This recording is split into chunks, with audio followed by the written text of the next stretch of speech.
Greetings, children of the screen, your friendly neighborhood nerd scum here once again, coming at you from the awesome Sci-Fi Factory Burleson, where I just picked up this absolutely fantastic double set of the Skybound exclusive Todd McFarlane Saga action figures. I got the Will and Lion Cat and Isabelle and Hazel. So today we're going to be opening up Isabelle and Hazel. Ready, set, go!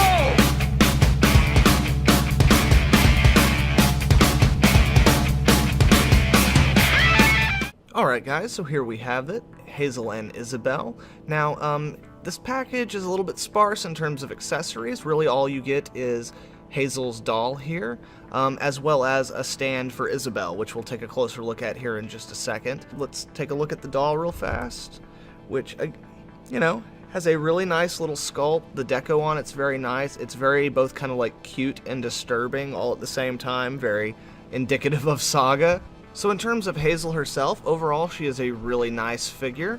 Let's get real close and get a look at this head sculpt here. Yeah, again, the head sculpt is really beautiful. The paint job is very nicely done. The horns seem to be a little bit crooked on the head, but it's acceptable for the most part. It seems like they're actually sculpted a little bit crooked, but also if you look at it in the book, a lot of times the horns are depicted as not being quite even, which might just be an art choice, or it might be something indicative of their race of people, that maybe their horns don't grow in perfectly straight, almost like, some animal horns don't. But anyway, the sculpt overall is really, really nice. It is a great likeness of the comic book character in general. So let's go ahead and move down to the rest. She's depicted in her pink dress, which is one whole piece, which is like a hard plastic and just painted pink. And then on the back, since we're already over here, let's see if we can get these to focus real quick.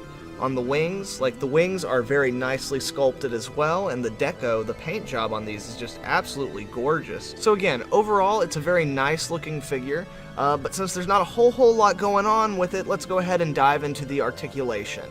Now, I will go ahead and state before we get into the articulation that obviously because of the sculpt for the dress and the wings, which unfortunately are not articulated, it does hinder articulation on this particular figure a good bit. But let's take a look at what we have with Hazel. So, we've got a ball joint in the arm that allows her arm to go up that high at the shoulder and down that far at the shoulder. It can come all the way up, and it can come all the way down, but I do want to warn you guys, these joints are very delicate on these tiny figures. Again, even just getting it out of the box was a little bit difficult with how delicate these figures are.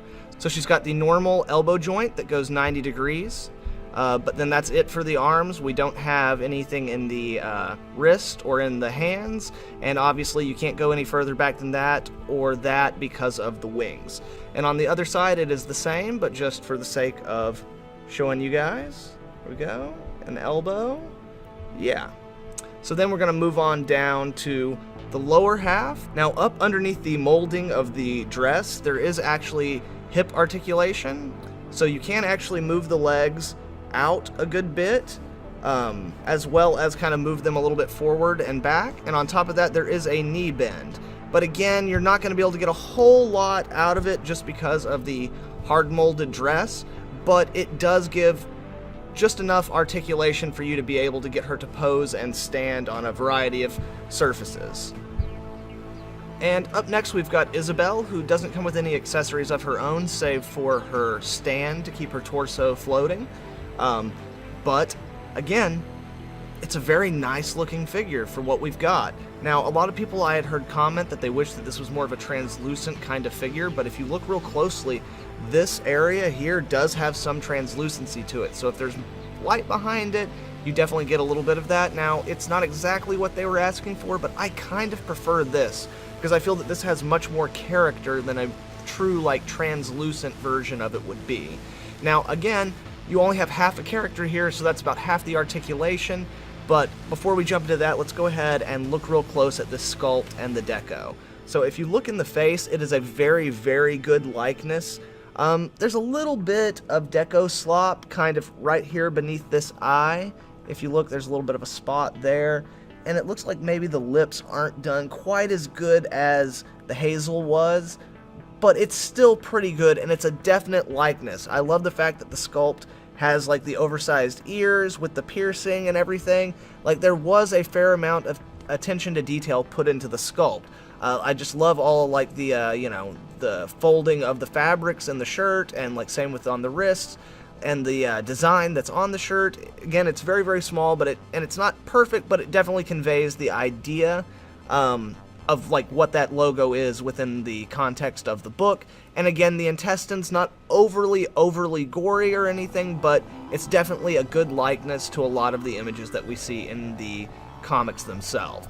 I would say that, like, if they were going to do this level of detail and realism for a lot of the deco, I would have preferred that the hair and hat kind of match that, where it seems to have a little bit more translucency going on than some of the other stuff, but not actually in the plastics, more implied in the, you know, the actual coloring of the hat. So yeah, I would have preferred them to kind of go with something a little more realistic. And if we look on the back of the figure, there is actually a bit of deco slop right around here on the arms and such. But overall, it is a very nice looking figure, and I'm very happy with it. But let's go ahead now and jump into articulation. Alright, so let's start from the top. With Isabelle's head, you can get it to go a little bit backwards and a little bit forward, but not really that much, partially because of the size and the rest because of the hair. And then you can get her head to move about that much to one side, and about that much and kind of up to the other side. Because of the sculpt of the hair in that direction, you can get her head to look up just a little bit more. So for the arms, we've got a standard ball joint shoulder that goes up this much, and keep in mind these are very, very delicate joints, guys, so be very careful with them. But we can go up that much and down that much, and then it can go all the way around, and that's kind of about all you can get from this one. Then moving down to the elbow, we have a regular elbow bend. Unfortunately for this one, it doesn't look like it'll go quite to 90 degrees. However, on the other hand, for this one, we do have a pivot at the wrist, so you can get a little bit more articulation there. And it doesn't look like, okay, yeah, and you can also turn it a bit there. But again, be very, very careful. These are very small, very delicate pieces. And the same on the other side. Up, down, all the way around. Elbow, you know, a little disappointing. We can kind of get her, you know, yeah, we're the best, yeah, you know. But, and again, so those, you have the arms, you got the hands, you got a little bit in the head, and technically, I want to state that you have a very wide range of waist swivel with this, as you have the stand. I will say that, however, guys, that the stand that they provide her with is really tall. Like, she's supposed to have been a teenage girl, but this stand that they provide her with makes her look like she would have been, like, the size of Dwayne "The Rock" Johnson. Right on, guys, so Hazel and Isabelle, again, they're kind of very tiny, very fragile figures, so be very careful with them, and that does hinder posability a little bit, but you know what? I love Saga. It is one of my absolute favorite comics that is out right now, or maybe ever, and I've been needing me some Saga action figures for a while now, and hell yeah, I got them. Right on, guys, there you have it, the Saga Skybound exclusive Todd McFarlane Toys Hazel and Isabelle action figure set. And they are pretty awesome, alright? I really dig these figures. I love me some Saga, and these are some really awesome, if not kind of tiny, representations of these characters. And right now, guys, I don't really have like a scale for grading these, but from like a, you know, a scale of 1 to 10, I would say these are, I don't, you know, frickin' dope! Not to be confused with sick, effing dope, or Supernova Mega Boss. Don't confuse it. But guys, as much as I like these figures, what I'm really excited for is next time, when we're going to get to unbox and check out the Will and Lion Cat from the same action figure line. I'm super excited. I know you guys are super excited, so I hope to see you here when I do that. Thank you very much for watching. Hope you all have a good one. If you like this video, then please leave a like and share it with some friends and all that other stuff that you know how to do. You're a YouTube person. We're all YouTube people. Just do the stuff and let's move on with our lives. Anyway, guys, thank you very much. I'll see you next time. Nerds come. Out.